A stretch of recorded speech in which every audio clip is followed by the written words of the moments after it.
अनुज, Nifty bank पर अब level क्या खुल गए हैं? अब आपने वो 23,500 तोड़ दिया है ना, 23,550 तोड़ दिया। निफ्टी बैंक अब वो 54 और 53,800 के जोन को तोड़ के ट्रेड कर रहा है।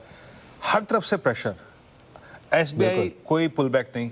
तो नया लेवल क्या नजर आ रहा है अनुज? अब डाउन से अप्रोच करेगी निफ्टी बैंक? बिल्कुल बिल्कुल। देखिए, लेवल पर आऊं उससे पहले मैं आपको एक चीज बताना चाहता हूं। मार्केट में ना वापस वो बड़ी वाली गिरावट के आसार हैं और ये हो सकता है, लेकिन वीरो की पिछला लो ना टूटे। वो जो 22,180 का लो था, शायद अब उस पर भी मतलब हम कोई बहुत ज्यादा कॉन्फिडेंट नहीं हो सकते, क्योंकि इवेंचुअली मार्केट को जो करना है वो करना है, और मार्केट हम सबसे सुप्रीम है। हम सब मार्केट के स्टूडेंट्स हैं और हमको हमेशा इस चीज की रिस्पेक्ट करनी चाहिए कि हमें बियॉन्ड अ पॉइंट एक अंदाजा लगा सकते हैं, उससे ज्यादा कुछ नहीं कर सकते। बाकी तो जो करना है वो मार्केट ने करना है, आपके और मेरे सोचने से कुछ नहीं होगा। लेकिन बाजार के लिए जो एक सबसे बड़ा, कुछ देर में हम डिटेल में डिस्कस करेंगे, बाजार के लिए एक सबसे बड़ा जो शॉक फैक्टर निकल कर आ रहा है ना, वो है तेल। तेल जिस तरीके से $107 पर आया है, और कॉम्बिनेशन इसका डॉलर रुपये के साथ अगर आप जोड़ देंगे, तो अब ये वापस अगर 110 115 के ऊपर निकल गया तो बहुत बड़ा खतरा होगा मार्केट के लिए। लेवल्स की जहां तक बात है, अब आपने की है लेवल्स की बात, तो देखिए आज जो हमारी निफ्टी पर अप्रोच थी, आज हमारी एक सेल की अप्रोच थी। 23,700 से 750 का जोन था सेल करने का, 23,757 तक गए, 23,800 का स्टॉप लॉस था। हमारी बात हुई थी कि 23,550 तक का आपको टारगेट मिलेगा, वहां पर आप चाहें तो देखें पोजीशन स्क्वायर ऑफ करनी है या नहीं। बाय के लिए अब तक तो मार्केट ने साइन दिए नहीं है। 23,450 से 23,500 लास्ट रिमेनिंग सपोर्ट है। अगर ये टूट गया तो 23,200 इसकी भी पॉसिबिलिटी रहेगी। 23,200 पर वो गैप फिल होगा, जो आप क्लोज टू क्लोज गैप देखते हैं वो 23,200 पर फिल होगा उस हिसाब से। और फिलहाल के लिए एक अपसाइड कैप है, 23,800 के ऊपर की तेजी अभी तो नहीं दिखती यहाँ पर। बैंक निफ्टी की जहां तक बात है, बैंक निफ्टी में 53,200 से 53,200 के करीब का आखिरी सपोर्ट है।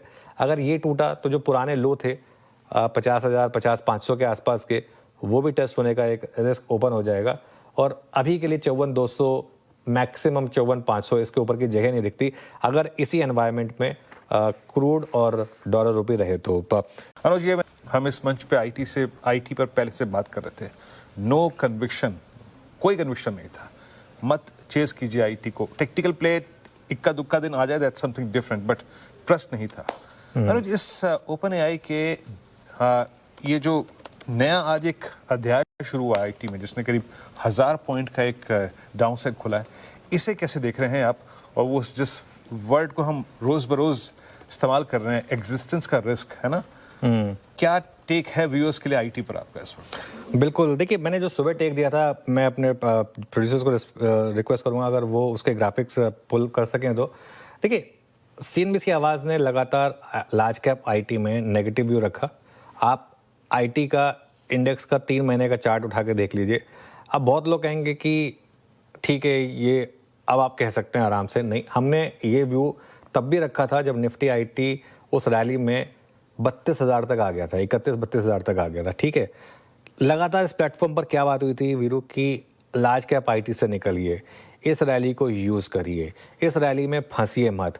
पूछिए जाकर कितने लोग फंसे हुए हैं इस आईटी की रैली में और क्यों फंसे हुए हैं। साफ दिख रहा था वो जो जिस तरीके की रिपोर्ट्स आ रही थी। और एक चीज़ बताऊं मैं यहाँ पर, मुझे रिस्पेक्ट है उन ब्रोकरेज हाउसेस की जो लगातार भले ही पॉजिटिव रहे हों, लेकिन जिन्होंने, 1-2 ब्रोकरेज हाउस थे जिन्होंने इस चीज़ को समझ लिया था और उन्होंने पूरे सेक्टर को डाउनग्रेड कर दिया था कि नहीं, अभी इस सेक्टर में पैसा नहीं बनेगा। हीलियोस से हमारी लगातार बात होती थी, उनके फंड मैनेजर ने आकर साफ बोल दिया था कि नहीं, अभी हम आईटी में नहीं जाने वाले हैं कुछ समय के लिए। तो आई थिंक कहीं ना कहीं आप टी लीव्स जैसे कहते हैं ना, उन्हें अगर आप पढ़ लें और अगर उससे थोड़ा सा अगर आप एक, मार्केट कई बार आपको बता देता है सामने से कि नहीं, किसी सेक्टर में दिक्कत है। अभी जो प्राइस अर्निंग्स की बात है, प्राइस अर्निंग्स में एक फैक्टर होता है, एक तो होता है प्राइस, वो सबको दिख रहा है, एक होता है अर्निंग्स जिसका कि आप अजम्पशन लेके चलते हैं।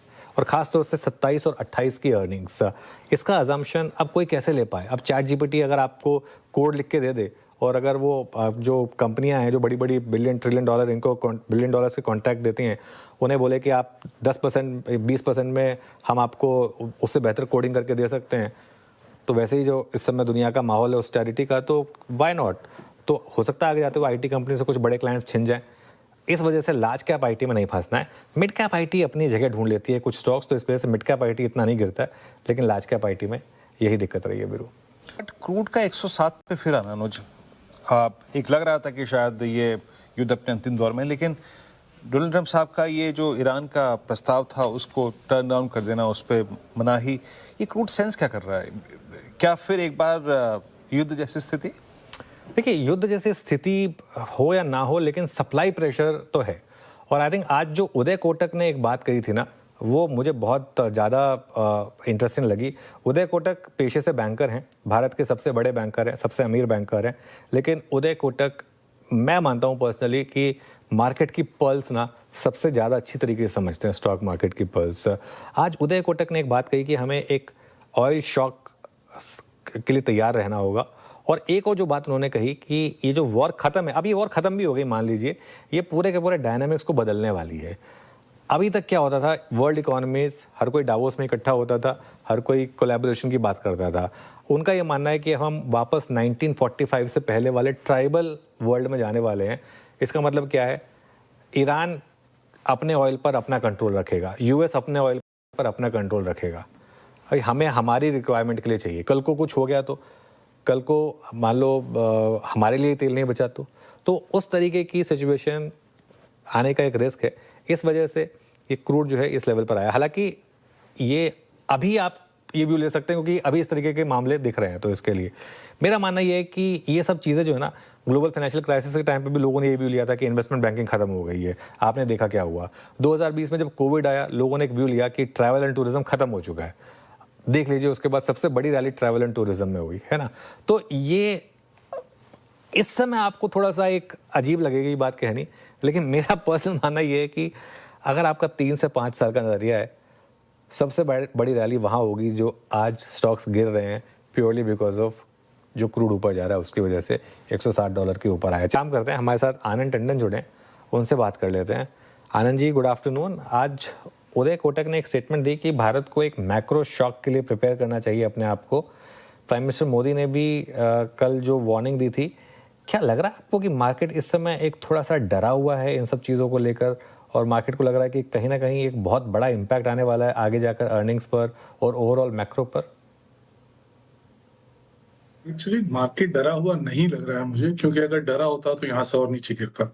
अगर अभी भी देखें, आपको कंसेंसस अर्निंग्स जो है वो यही इंडिकेट कर रहे हैं, संकेत यही है कि 15% ग्रोथ होगी अर्निंग्स में। मेरे हिसाब से ये सही नहीं है, इससे आधी हो जाए तो भी बहुत है, लेकिन अभी भी एनालिस्ट ने कम नहीं किया है। उसके हिसाब से अगर आप देखें तो मार्केट सस्ता लगता है, अगर आप थोड़ा कम करके देखेंगे तो मार्केट फिर से फुली वैल्यूड दिखता है। मेरा मानना यह है कि अभी भी मार्केट में, स्पेशली रिटेल में, यह समझ नहीं आया है कि मार्केट महंगा इसलिए है और इसके कारण कोई खरीद नहीं रहा है। एक चीज यह है कि अपॉर्चुनिटीज फिलहाल जो मार्केट में बाकी दुनिया में मिल रही हैं वो फॉरेन इन्वेस्टर्स को ज्यादा प्रभावित कर रही हैं, और दूसरा यह है कि हमारे यहाँ अर्निंग्स ग्रोथ है ही नहीं। अगर आपका 4% 5% के इंडेक्स लेवल पे अर्निंग ग्रोथ आ रही है, तो उसमें क्या आपको एक्साइटमेंट दिख रहा है जिसके कारण आप 55-60 पी पे कंपनी चला रहे हैं? आप हमको 2 कंपनियां दिखा दीजिए इंडेक्स में जिनका प्राइस टू अर्निंग्स ग्रोथ जो है वो 2 टाइम्स है, जो कि मतलब ओवर वैल्यूड है, लेकिन फिर भी आपको 2 टाइम भी नहीं मिलेगी, मुश्किल से मिलेगी। तो मार्केट में अभी भी गुंजाइश है नीचे आने की। माइक्रो शॉक डेफिनेटली आएगा। आपको थोड़ा क्या कहते हैं, ऑलरेडी करेंसी पे प्रॉब्लम दिख ही रहा है, और मेरे हिसाब से आपको ब्याज की दरें भी उठानी ही पड़ेगी, पर हालांकि ज्यादातर प्रॉब्लम जो है वो डिमांड का नहीं, सप्लाई की तरफ से है। अच्छा आनंद सर, ये आपने बिल्कुल सही कहा। मीन अर्निंग्स ग्रोथ नहीं है, और इस बार की आईटी के नंबर्स आपने देखे ही सर, हम आईटी पे कई बार बात भी कर चुके हैं। अब ये सर, ये ओपन एआई का जो डिप्लॉयमेंट कंपनी का जो आज इशू था जिसने आईटी को झकझोर कर रख दिया, अभी ये आईटी के लिए फर्दर कितना डाउनसाइड खोल सकता है? और जैसे कहते हैं ना टैड बुल लिक्विडेशन, कि चलो जनाब इस प्राइस पे भी एक बार के लिए अपना स्टॉक बेचो, क्या वो फियर फैक्टर भी अब आईटी से जुड़ेगा क्या? भाई अगर अभी तक किसी को जुड़ा नहीं है तो बड़ा मुश्किल है उसको दिखाना कि क्यों जुड़ना चाहिए। मेरा तो मानना यह है कि अभी बिजनेस मॉडल ही क्वेश्चन में आ गया है, क्योंकि जैसे आपने कहा कि सर्विसेज कंपनीज जो है वो खुद ही अपना बना रहे हैं। तो अगर आपको ये आपको दिख रहा था कि इम्प्लीमेंट करने के लिए वो आपके पास आएंगे, सवाल ये नहीं कि आपके पास आएंगे, आप उनको ऐसे आदमी चाहिए जो बिजनेस समझे। बिजनेस, क्योंकि बेसिक कोडिंग का जो काम है वो शायद आप सिस्टम से कर सकते हैं। अब ये है कि वो कोड करना क्या है, और वो उसके लिए आपको बिजनेस समझने की जरूरत है, जिसके लिए आप यहाँ के इंडियन आईटी वाले जो आप फ्रेशर्स लेके आप चला रहे हैं उनसे नहीं होगा। आपको बिजनेस वालों के साथ बैठ के उनके पास उनका प्रोसेस फ्लो समझना होगा। आजकल आईटी का काम, सर्विसेज का भी काम जो है कंसल्टिंग का ज्यादा और कोडिंग का कम हो गया है, और उसके साथ साथ H1B एटसेट्रा का प्रॉब्लम तो है ही। तो मेरे हिसाब से मार्केट जो है अभी भी समझ नहीं आ रहा है उनको कि आईटी में कहाँ तक गिरावट आ सकती है। मेरा मानना है ये है कि इस सेक्टर को फिलहाल अवॉइड करना चाहिए जब तक थोड़ी सी और क्लैरिटी नहीं आए कि इनका बिजनेस मॉडल कैसे उभर के आएगा। आनंद सर, बहुत बहुत शुक्रिया आप इस कार्यक्रम में शामिल हुए और सभी सेक्टर्स पर अपना मत रखा आपने, बहुत बहुत शुक्रिया। अब लेवल की तो जनाब बात ही क्या करें, 23,400 भी गया, 23,388, यानी अनुज वो गैप जिसके फिल होने का डर था वो आज ही पूरा हो गया है ना। वो आज उसको किसी ने डिफेंड करने की कोशिश ही नहीं की। क्या बैंक, क्या आईटी, क्या कैपिटल गुड्स, क्या एफएमसीजी, सब सिंक हुआ। क्या करें अनुज कल के लिए। बिल्कुल, देखिए सच बताऊं तो हम एक्सपेक्ट कर रहे थे कि वो गैप फिल होगा, इतनी तेज़ी से होगा ये नहीं एक्सपेक्ट कर रहे थे कि वो 23,300 का लेवल इतनी तेज़ी से आ जाएगा मार्केट में। देखिए यही मार्केट का काम भी है, जब आप लीस्ट एक्सपेक्ट करते हैं तभी इस तरीके की चीज़ें होती हैं। देखिए आज थोड़ा सा एक्सपायरी का भी फैक्टर है वीरू, बहुत चीज़ें हैं जो थोड़ा सा मार्केट के अगेंस्ट जा रही हैं। अब यहाँ पर व्यू क्या होगा, देखिए डिपेंड करता है आपकी पोजिशनिंग कहाँ से है। मार्केट काफ़ी ओवरसोल्ड है, खरीदे बिल्कुल भी नहीं क्योंकि मार्केट में वो साइन नहीं है, लेकिन यहाँ फ्रेश शॉट लेना थोड़ा खतरनाक है एकदम से, क्योंकि हो सकता है कि एक बार के लिए कल आप छोटा मोटा गैप अप मिल जाए आपको। अगर आपने वो मई एंड की पुट ली हुई है जो हमने बात की थी तो उसमें बने रहे, उसमें कोई दिक्कत नहीं है, क्योंकि एक बड़ा रिस्क अभी भी ओपन है मार्केट में। और ख़ासतौर से बैंक निफ्टी, यहाँ पर देखिए आज हम 1000 पॉइंट नीचे हैं और अब 53,475 यानी कि अब 53,500 के नीचे बैंक निफ्टी पर हैं। और बैंक निफ्टी में हम 50,000 तक गए थे एग्जैक्ट, 50,000 से 57,500 की रैली हुई थी, करीब करीब 7,500 पॉइंट की। उसमें से हम आधी से ज़्यादा गिव अप कर चुके हैं अब टेक्निकली, तो इसके लिए वापस एक रिस्क हो रहा है बैंक निफ्टी में बड़ा वाला।